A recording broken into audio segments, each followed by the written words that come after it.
Okay, where are we doing? So we're a couple of minutes over. So do you know what? Let's just kick off, and the late starters will appear as we go, I'm sure. So thank you very much, everyone, for giving up your time and coming along today. Hopefully, it will be informative for you. So I started Baltimore earlier this year after 20 odd years in around technology and industry, and the aim of Baltimore is really, as the tagline says, doing business better. And what does that mean? It means enabling informed decision making and doing more with less. So the challenges we have here in the Channel Islands is frequently around finding enough resources to remain competitive, and I think we've always been very good with that. So looking at AI technologies, I heard someone say the other day, I bumped into someone from another IT company, which I won't mention, who said, "Oh, you're jumping on the AI bandwagon," which I thought was an interesting expression, because I think if you look at new technologies emerging and through history of the last 20 years or so, yes, these new things turn up, like the internet turned up. That was never going to take off, was it? And we had the dot-com boom and bust, and then what happened? It didn't disappear, it didn't get uninvented. What happened is it matured, and then we now have the internet as the good, the bad, and the ugly of it, as we have today. And I suppose, using the good, the bad, the ugly analogy, the AI technologies emerging at the moment, going so fast, and everybody claims to do it, and everybody has a magic tool for it, and it is a little bit like the Wild West out there. So I suppose it's not a bad analogy, and hopefully we're going to talk a little bit about today how that's been used by the good guys, by the bad guys, and how maybe how you can think about using AI yourselves in your businesses going forward. So I'm not going to waffle anymore. I'm going to hand you over to Jack from Kaseya, who's going to, I'm just looking this way so I can click next, who's going to introduce himself. And go ahead, Jack. Hi, Jack. Thanks for joining us. Thanks for having me, Vincent. I was a little bit concerned that you're going to introduce me there, Vincent, when you talked about the good, the bad, and the ugly. I thought that was going to be my cue to jump in there. I thought. Well, which one are you? Is that bit of a harsh way to start the webinar, but yeah.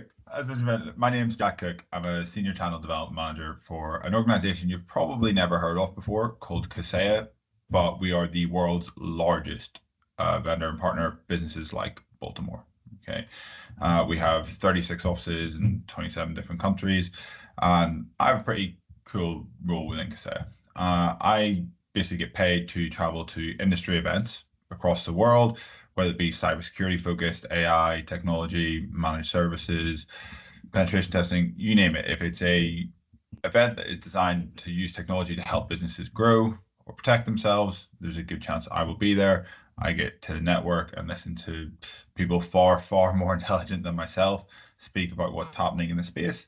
And then I bring that information back in and help our own organization understand it, as well as work with organizations like Baltimore, things like that, to help expand out this knowledge. Okay, so how does that work then, Jack? Do Kaseya say, here's a list, Jack, we need you to go all of those, or do you get to go cherry pick and go, yeah, I could do with a week in Las Vegas? I don't quite get to go cherry pick just like that. I mean, I did have a week in the Dominican Republic at a Microsoft event earlier this year, but we're not quite. No one's feeling sorry for you. I don't. Yeah. But like I do spend my life on the road, so it's a bit of both. Sometimes it's events that Kaseya really want to be at as an organization. Sometimes it's events that we just want to get a pulse check on what's sort of happening out there in the space. So do you want to tell us a little bit more about then Kaseya before we get into the topic for today? Do you want to just give us a bit more of an overview about Kaseya? You've given it an introduction. You've said that they're one of the largest businesses, certainly for supporting businesses like mine. Do you want to just give us a little bit more on Kaseya before we get stuck in? Yeah, look, we're one of the world's leaders in this space, guys, particularly focusing on cybersecurity. Okay, we have an ethos of trying to take that technology that has exclusively been, or historically exclusively been, for enterprise style organizations, and bring it down and make it available to mid-market and SMB size of organizations. It's always been a focus for us, and we are the world's leader in it. Okay, we directly own about 44 different solutions. Okay, there's very few other organizations out there that have that much in this space. We've been really fortunate to grow and expand really well. We have about 6,000 staff, operate, as I mentioned, And about there's a 30. lot of AI-driven technologies in there as well. There is. And there's a lot of integration with them too, isn't there? So kind of just, we're not going to go talk about buying Kaseya products. We're just the qualification of why these guys are their opinion of what's going on right now in the market is valuable, and I'm really grateful that Jack's given his time to share that with us. All right, so do we want to? Sorry, just before we jump on, I think one really key aspect of that, Vincent, is that we work with about 56,000 organizations similar to Vincent's around the world. Okay, and through them, obviously, millions and millions of businesses and organizations like yourselves. So we do have huge amounts of data and information in that sector that, again, as you're right, Vincent, we process some of that. We can't process all of it. Sometimes there's AI involved, things like that. But that just gives you a bit of an idea of the size and scale of the organization. Thank you. So what we did, we thought we would, if we look at the next slide here, what we've got here, this hopefully what we're going to cover in the conversation, rather than just going, we're not going to bore you to tears by going through slide after slide, a lot of information that you may have seen in other similar presentations. So I put these questions up here, and so Jack and I are just going to have a little chat about AI and cybersecurity, and what would say that if you have any questions along the way, please feel free to okay. Oh, sorry, I just saw that Brad's already put a note in the Q&A section. Thank you, Brad. So if you do have any questions along the way, please just chuck them in the chat or in the Q&A, and we will endeavor to answer them as we go. We will have a general Q&A right at the end as well, if there's anything that you want to save to the end, but please feel free to interject. So good stuff. So do you want to just set the scene here then, before we start looking at questions then, Jack? Yeah, I mean, also, I guess very quickly, you had a question come in from Brad before we've even kicked off here. Yeah. You're Brad, there's tons of events and cybersecurity events that take place in London. I'm actually heading out to one next week. Obviously, that's going to revolve around when your trip is. If you want to drop some more details in the chat, we can maybe have a bit of a chat about it at the end of the session today. But if you want to drop some more details around when your trip is, things like that, we can definitely help out. So yeah, you sort of asked about setting the scene. Anything in particular with regards to setting the scene that we want to look at? As in, that's what I guess addressing the first point. How is it?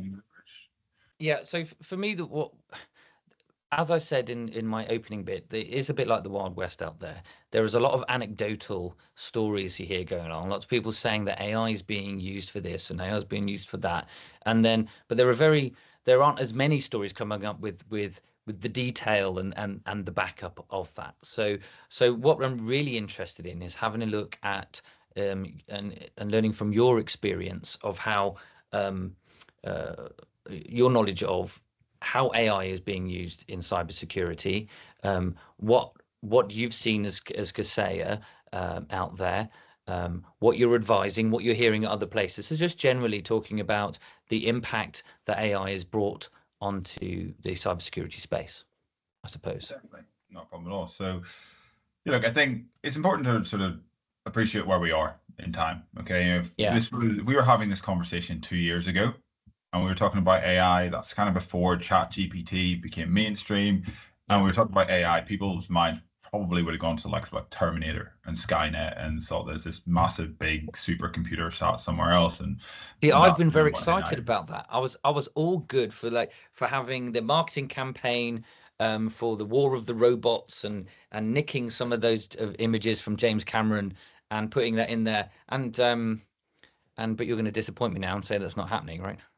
Yeah, look, not to this point, you can still use those images. I still think they're relevant. I still think they're very emotive, and people that's the image. And for a lot of things, unfortunately, is movie, TV, stuff like that. That's what generates the images that we see in our head for a lot of things. And I think had we been having this conversation 2 years ago, that's kind of what people would have thought about. They would have thought AI, some sort of futuristic bit of tech, but not really here. Then all of a sudden, in and around sort of that Christmas, sort of ChatGPT became much more mainstream, kind of went live. Everyone started using it. I think it was one of the quickest bits of software to ever garner 100 million users.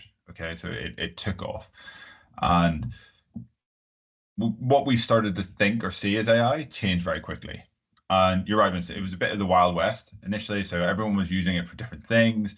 There was an example of fortunately, this is a white hat hacker, so someone who's looking to use it for good, went on to ChatGPT and asked it to list every known vulnerability in banking software, which it did. He then asked it to write code to exploit those vulnerabilities, which it did. Okay. He luckily was actually able to take that stuff to ChatGPT and the founders and say, hey, look, this is what your program is doing. If you're not careful about it, maybe we should try lock this down and find other ways so that we can't do this. There's still ways and means of doing that, but in those early days, AI is being used for an awful lot of different things, and we also weren't entirely sure about what its capabilities might be. Huge number of articles that came out about how AI is going to change cybersecurity and how it's going to change the tool set that cyber criminals use, and we're going to see this massive spike in cyber attacks, and it's going to be the end of the world, or it's going to be a new dawn for cyber criminals and cybersecurity, effectively. Pros and cons, haven't really seen it, guys. Okay, the articles that were coming out sort of January 2023, still very similar articles coming out this summer and now into this winter, of everyone sort of fear mongering that that's going to be the case. It hasn't yet kind of arrived. Okay, it doesn't mean it won't, but we still haven't seen it anywhere to near. Because it's quite a lot of effort, isn't it? To produce a convincing artificial intelligence scam or exploit. It's a huge amount of effort, and I think we have to again understand what we're sort of considering as an AI cyber attack or an AI threat. Okay, because there's sort of two forms of it. Okay, when we're talking about AI in cybercrime, you've got AI enabled or AI powered. Okay, so AI powered, you have to forgive me, I'm Northern Irish. Power is not a particularly easy word. Powered. I'll say that for you. AI powered. I appreciate that. You can be my interpreter, Vincent. AI powered cyber attacks, which is this idea where AI could carry out a cyber attack from start to finish. Okay, could pick a target, work about how it goes around it, try to find all these vulnerabilities, flaws, penetrate that organization, exploit it. Basically be the bad guy, all in one. Okay, that was initially predicted for Q4 2023. We're now in Q4 2024. We still haven't seen one. Okay, it's a good thing.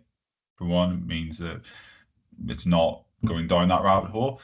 It doesn't mean it won't, but we haven't seen one as of yet.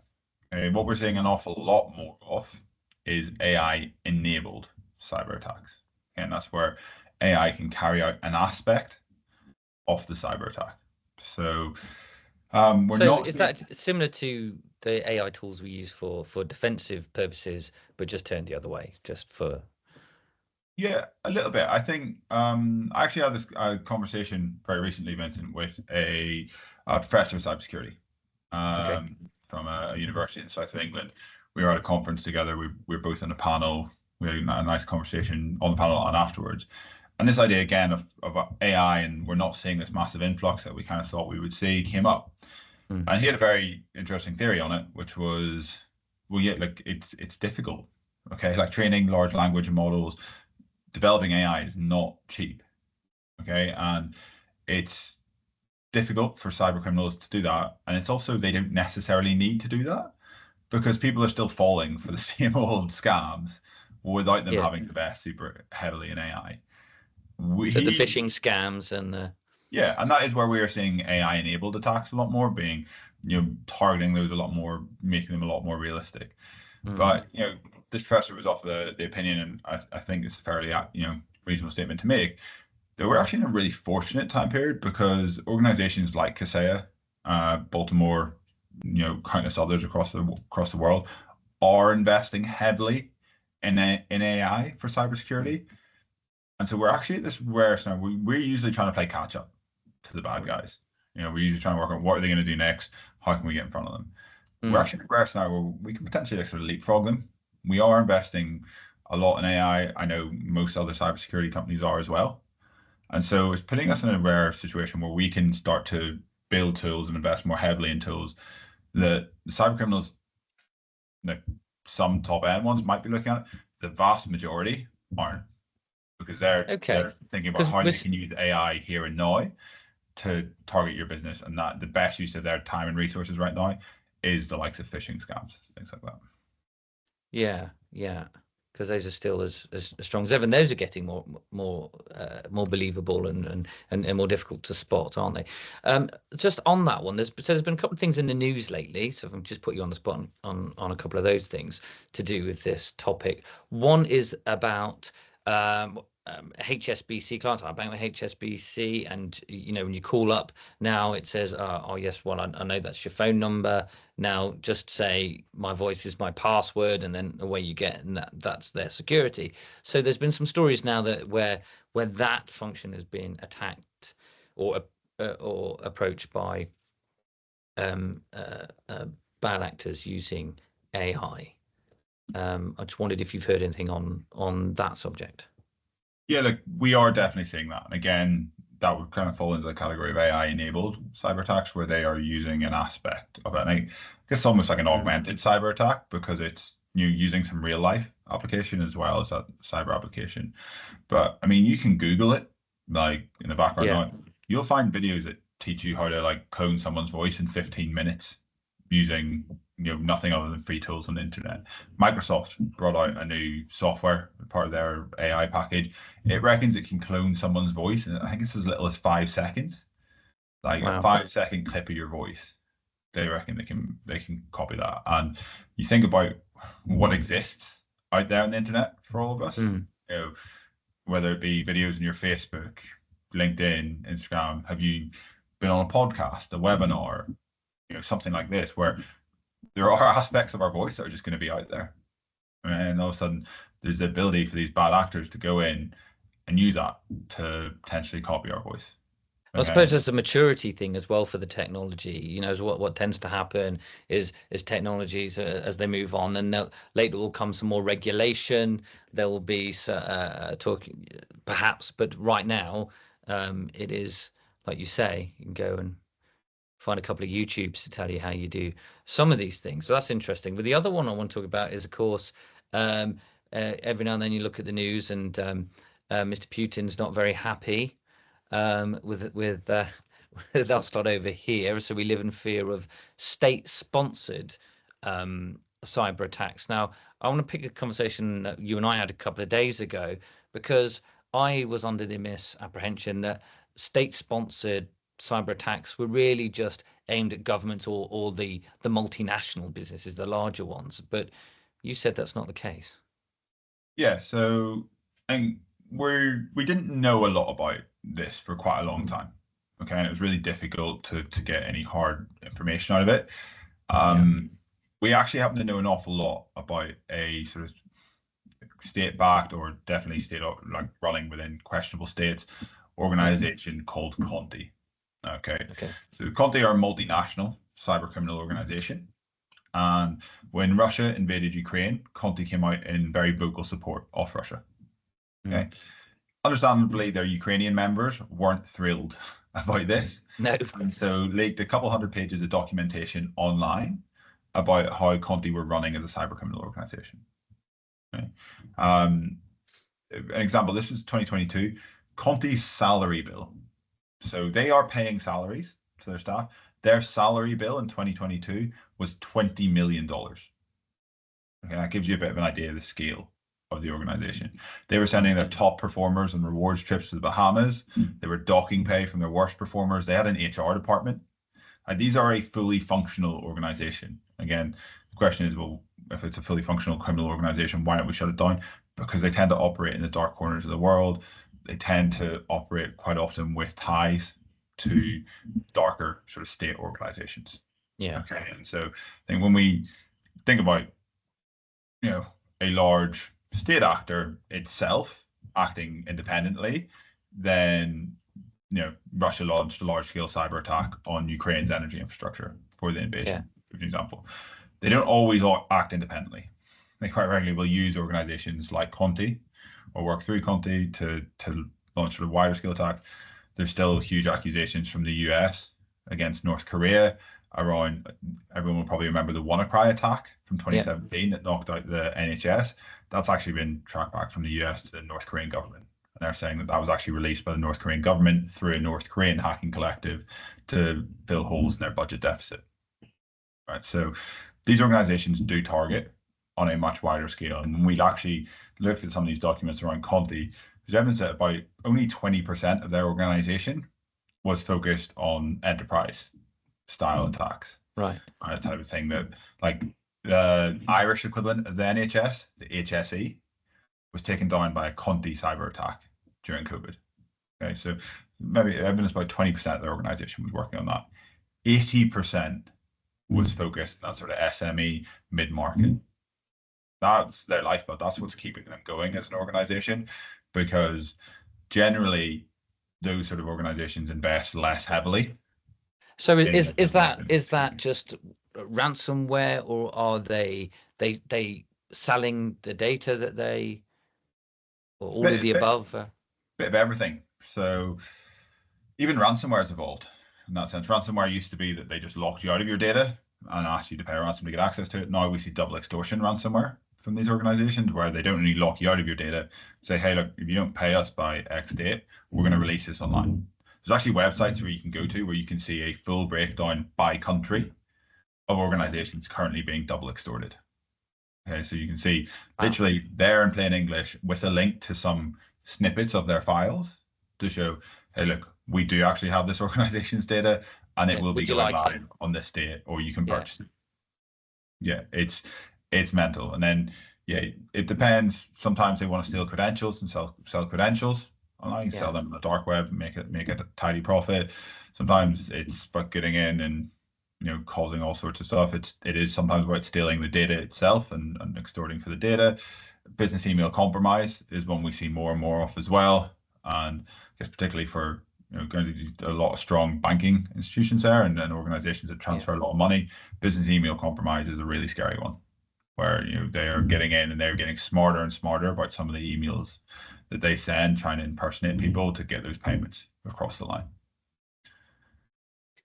Yeah, exactly. That is scary. So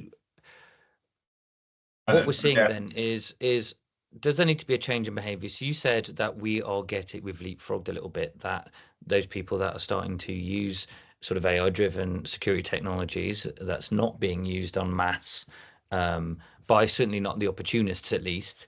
A lot of organizations do sort of annual tests or biannual tests and the like. Are we saying that we should be doing this more frequently? What do you suggest that we should, is for those watching? How should they adjust their cyber security posture going forward? Because we seem to have this the strange situation where we're a little bit in front. I think first and foremost, like, it's amazing how many organizations out there just don't really maybe understand or recognize their cybersecurity posture, for one. So I think we take it right back to the foundational level. A lot of these organizations, you tend to look at your own organization through rose-tinted goggles. Okay, and you kind of think, right, well, what is worst case scenario for us? Could we maybe go, if we were locked out of our systems by a bad actor, how long could we kind of survive for? And you tend to think of it as, worst case scenario, maybe we can make it through this sort of window of time. And generally that window of time is quite generous, but these guys are really intelligent about how they're going about these attacks. Again, we go back to Conti. So evidence that Conti were hiring like business consultants to come in and actually really understand some of the businesses that they wanted to target and lock down, and work out when is the worst possible time to hit that organization, so for that organization, and what's sort of profiling industry types and and look at you and you're saying, okay, maybe you're a financial organization, you're onboarding a new client, or you're about to pay, maybe you're just an accounting firm, you're going to pay payroll for all the organizations that you work with. Like, they'll try to hit you at that point in time. There's evidence that organizations that announced mergers online were becoming massive targets, because there's obviously overlap and duplication of people's job roles at that point in time. it can be quite an easy time to sometimes get into an organization because people aren't pretend necessarily to be from the other organization, talking to someone in the next one, so not different procedure types. Yeah, it's almost evidence they had a reverse marketing team in the sense that they were looking for these marketing publications to go out and then using that to target organizations. So I think understanding what your own appetite for risk is or security posture is really key at the foundational level. Okay, and I think a lot of organizations struggle to do that on their own. It's where organizations like Baltimore, things like that, can really come in handy, just to give that initial understanding of, okay, well, realistically, if you get targeted, this is what might happen. This is what that damage might look like. And just running through that exercise, I think, is really powerful. Building up from there, base level, engage with cybersecurity frameworks. Okay, if you're not using a cybersecurity framework, I highly recommend you start using one, or at least looking at some. We did a study, we found about our sort of 56,000 partners that we work with, about 15 different cybersecurity frameworks came back that they were regularly using. It's about 20 out there. There's about sort of 13, solid ones. Just have a look. I'm not going to tell you which one you have to use. There's like Zero Trust, there's NIST, there's all sorts of different frameworks, but just getting an understanding of one that fits your organization is really important, because that helps you build that structure out.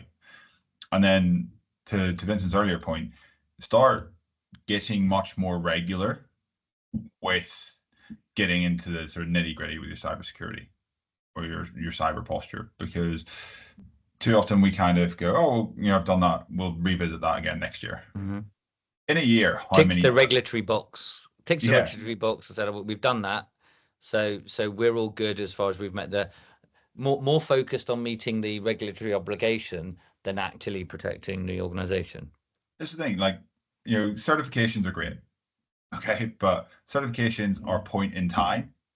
So because you're doing Cyber Essentials, you're doing ISO, these sort of certifications. As soon as you have them, you could get it on the Monday and you could be uncompliant by the Friday, and no one's going to know again until next year, unless you are regularly visiting this stuff. Also think about the amount of staff turnover you potentially have in a year. How many staff come in or out of your organization? What new bits of technology do you bring in? All this sort of stuff changes almost on a weekly basis. Now, I'm not saying you necessarily have to revisit this every week, but definitely on sort of a quarterly basis, we should be looking at this stuff, because so endpoint protection, vulnerability assessment, regular on that, and then the testing the boundaries frequently as well, just to see how you've done, marking your check, validating, I suppose. Exactly, because again, so much can change in such a short space of time that your staff at the start of a quarter might be up to date on it. Your staff at the end of a quarter might be in a completely different scenario, and so they might leave ports open they shouldn't leave open. They might be using their laptops or computers, particularly if you've got a hybrid working environment, in a completely different scenario from what they should be using. And this is where we are again.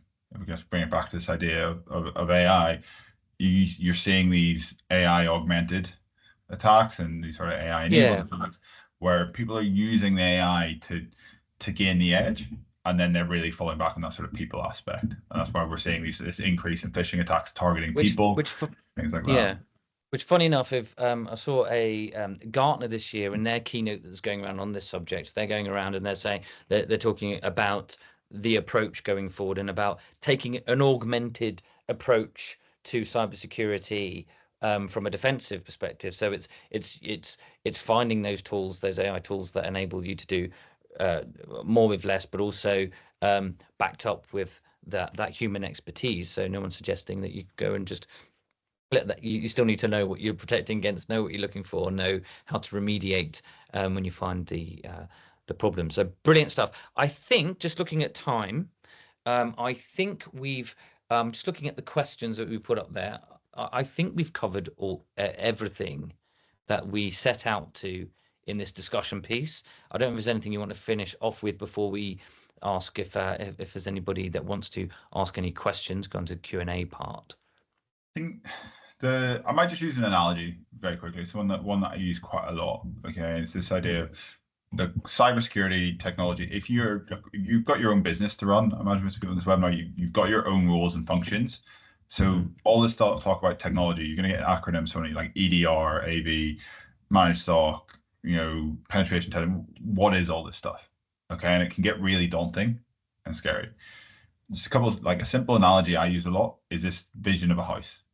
Okay, you got plot a house in the middle, put that sort of white picket fence you see in American movies around that house. That is like your base level that you've put an antivirus in place. Okay, that's going to stop like rubbish walking into your garden, dogs jumping into your garden potentially.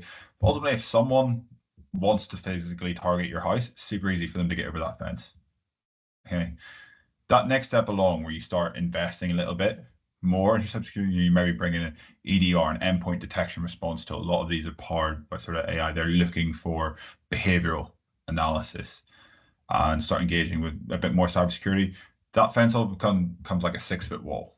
Okay, it's got barbed wire on the top. It's again a lot more menacing to look at. You maybe got some bars in the windows, some security cameras. Looking at that house, it looks a lot more difficult to break into, but ultimately if someone wants to, they can grab a ladder, blow through the wall.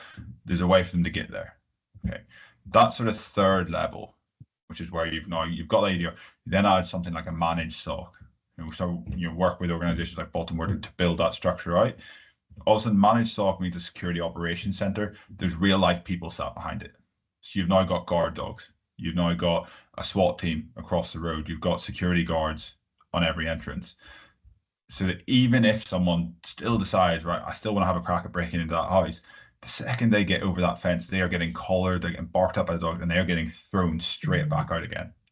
Okay, that's that sort of structure. That's where really having that augmented approach and utilizing AI in the right way, along with the people aspect, gives you the highest level of security.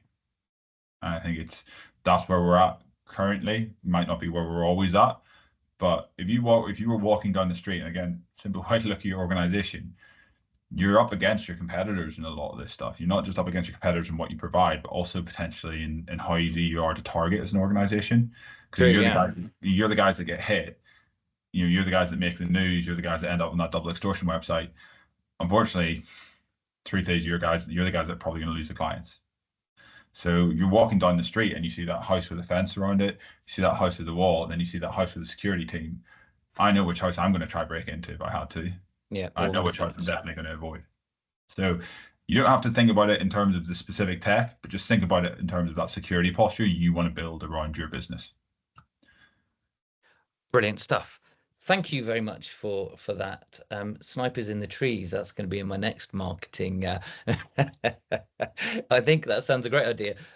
Brilliant. Questions and answers. If anybody wants to put any questions in the chat, we'll hang on a moment whilst if anybody has any questions. I've turned your mic on, Brad, so you should be able to speak if that's easier. Yeah, I can. Can you hear me?